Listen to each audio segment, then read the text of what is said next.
came in and started telling me about my retirement and how I was going to get this and how I was going to get that. And I said, no. You need to stop talking. That's not the right language we're talking right here. I have to go back.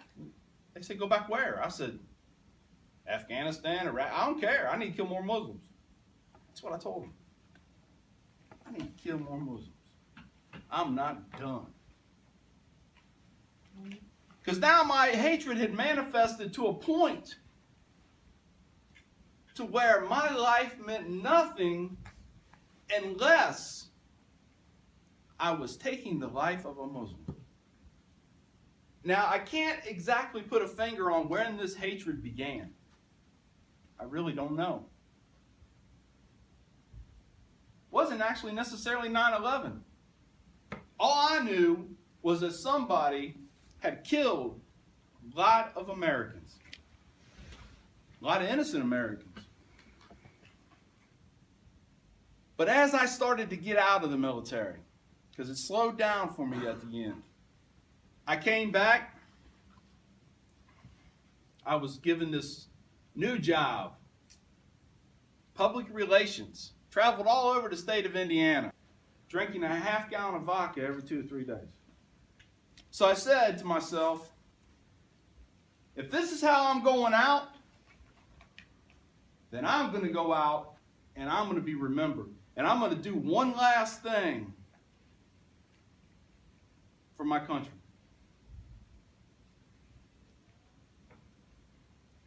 I'm going to kill me some more Muslims.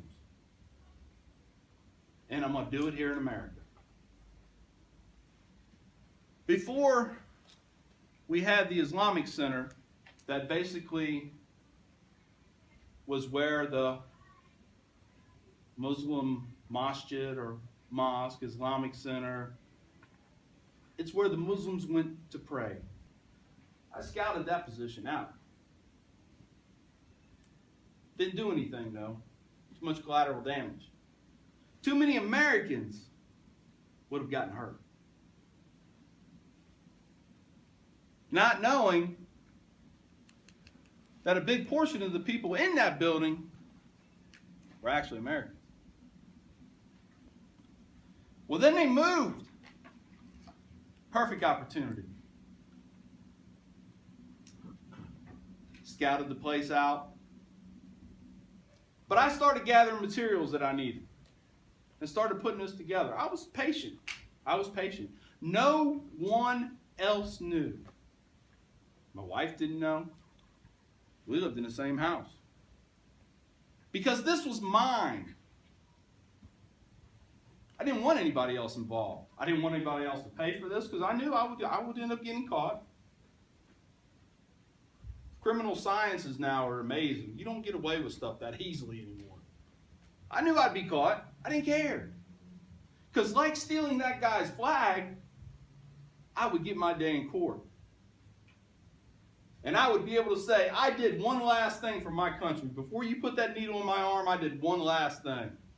And I'm proud of that. Something crazy happened. My daughter goes to Yorktown School. When she was in the 1st grade, she come home talking about this young boy whose mom came to pick him up. She had on all that Muslim garb and the headdress and the long dress, and that's when it got me. Because as I'm ranting and raving about how I don't want my child around those people, you hear that before, right? Those people. She looks at me like I'm crazy. For the first time in my life, a light bulb went on. And I said, hold on a second. Yes, I hate these people. And living in middle America, in Indiana, they look funny. They talk funny. They pray funny. They're terrorists, every one of them. So as I stopped myself, because I didn't want to teach my daughter this prejudice. If she becomes this prejudiced and hates these people, that's on her, not from me. This is mine. I was so afraid to let this hatred go, I believed there was actually another organ inside my body. You can't lose a liver, you'll die. I was afraid I was going to lose this hatred, because if I did, I would die, because there would be nothing left for me to exist for. Nothing.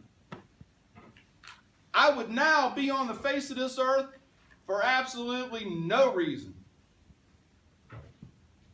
except at that point to drink and waste what little bit of time I had left.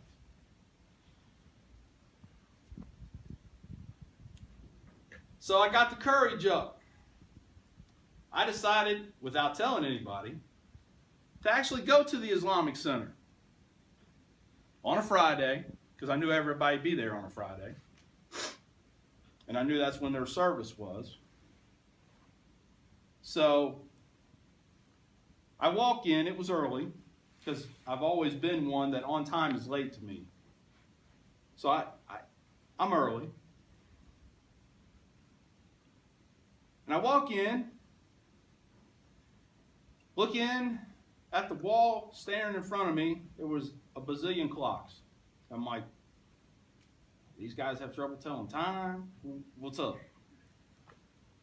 All these different clocks. And I look over, real tall African American guy. Bent over, taking off his shoes. There's a little shoe room off to the left there. He looks at me and he smiles. He said, "Can I help you?" So I want to learn about Islam. He said, "Okay, you got a few minutes?" I said, "I got a couple hours." He says, "Well, good." He said, "We're getting ready to have our Juma service. It's our Friday service, our Friday prayer." I said, "Yeah, I know. He said, "Well, I'm going to give you some pamphlets. We'll go back here and sit you down on a bench, and, after the service, somebody talk to you." All right. So he hands me these pamphlets, and there are different things, different subjects, all pertaining to Islam, and I'm thinking, oh my gosh, what a bunch of propaganda this is. Islam's a religion of peace. Psh, whatever. Islam's against terrorism. Not according to Fox News. Then the service starts. And I'm looking around, and all the room's packed. And all around, sitting on the floor, I started breaking out in a cold sweat going, oh man. I am in a room with nothing but Muslims. I started thinking about how they was going to see me on Al Jazeera tonight with a sword to my throat or something. Silly. Just silly thoughts, man. Because that's what I knew. Because that's what I'd been told. I hadn't yet identified what the real lies and the real truth was yet. So after the service, another African American gentleman closer to my age, sat and talked to me. Asked me if I've ever read the Quran. I'm like, nah, why would I do that? Of course, I had never told anybody what I had planned at this point. I had never told anybody that I truly hated everyone in this room. I hated everyone in this building. If I had a bomb vest on me right now, I might just go ahead and set it off. Because I didn't care to die. And then another man come in. An older man, who I found out later to be a doctor. And again, I'm sitting on a couch in another room now. And this older man comes down, he sits on the floor at my feet.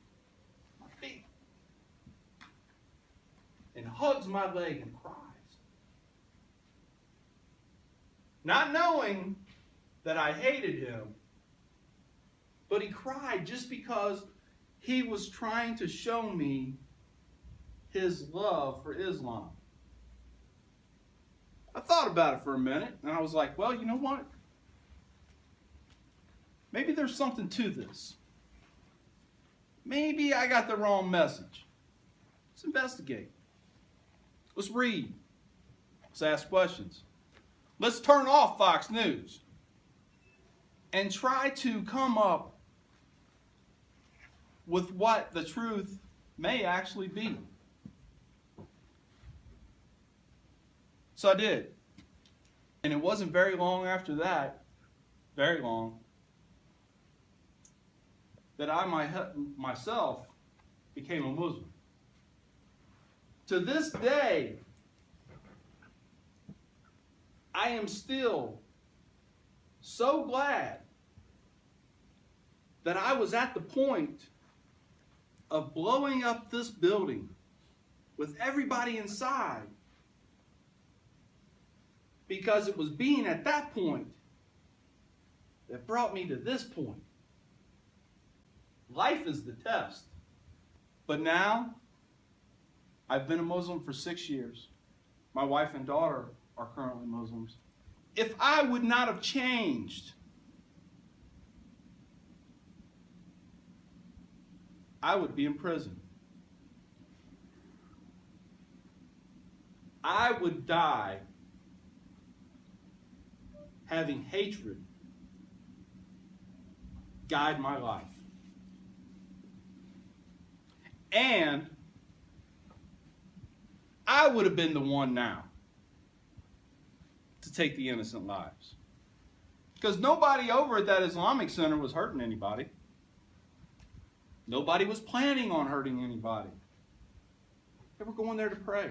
They were going there to listen to someone talk about things in the Quran and try to explain them to the best of their ability.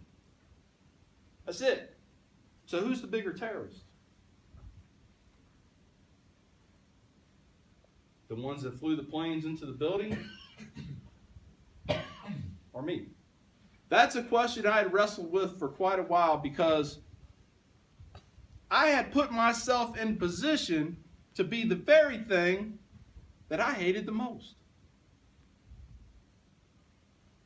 A person willing to kill innocent people because of their twisted sense of an idea. Their twisted sense of a faith. That makes me no different than the ones that flew the planes into the Twin Towers that morning. None. 25 years in the military, all over the world. There is things I've done and places I have been I will never ever talk about. This is the way that we are directed to live our lives, or as close to as we possibly can.